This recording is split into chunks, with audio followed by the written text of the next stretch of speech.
روزی یه مار داشت از یه انبار ابزار عبور می کرد که یهو به یه اره که روی زمین بود برخورد کرد و زخمی شد.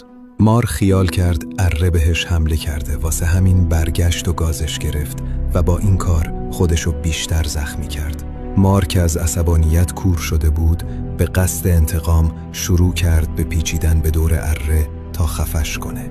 مار اونقدر ادامه داد تا خودش تیکه و پاره شد و در نهایت مرد. اگه فقط اون زخم و نادیده می گرفت و رد می شد زنده می موند.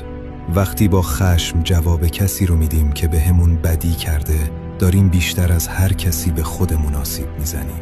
تو زندگی بعضی حرفا و رفتارای آدما رو باید فراموش کرد، چون تلاش برای انتقام گرفتن ممکنه یه زخمی بزنه که دیگه نشه درستش کرد.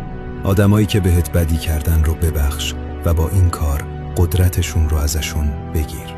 در صفحه ما محتوایی هست که کمکت میکنه هر روز 1% بهتر بشی.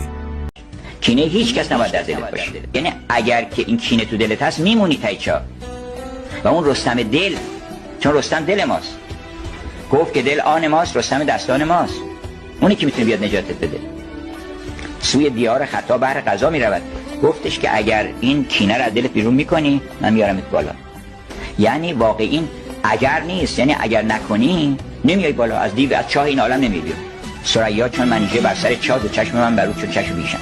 ما تای چاه هستیم و داریم یه چیزی از دور داریم تماشا میکنیم. انسان‌ها خطا میکنند، میان دوستان، در خانواده‌ها و حتی در کوچه و خیابان.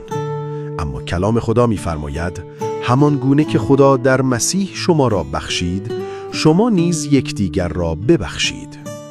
بخشش تنها یک احساس نیست، نوری است که تاریکی کینه را میشکند. هر دست دادن، هر آغوش و حتی یک کلمه ببخشید میتواند آغاز راهی تازه باشد.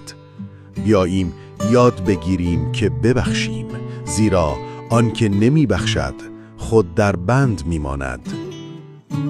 یکی با من رفتار بدی کرده، رفتار غیر منصفانه‌ای کرده، تقصیر من نبوده، رفتار واقعا غیر منصفانه‌ای کرده، آسیب عاطفی به من زده و سالها منو درگیر کرده. ببخشم چی رو ببخشم؟ یه مقطعی از زندگیم، از جوانیم، از عمرم از دست رفته. چی رو ببخشم؟ چی رو ببخشم؟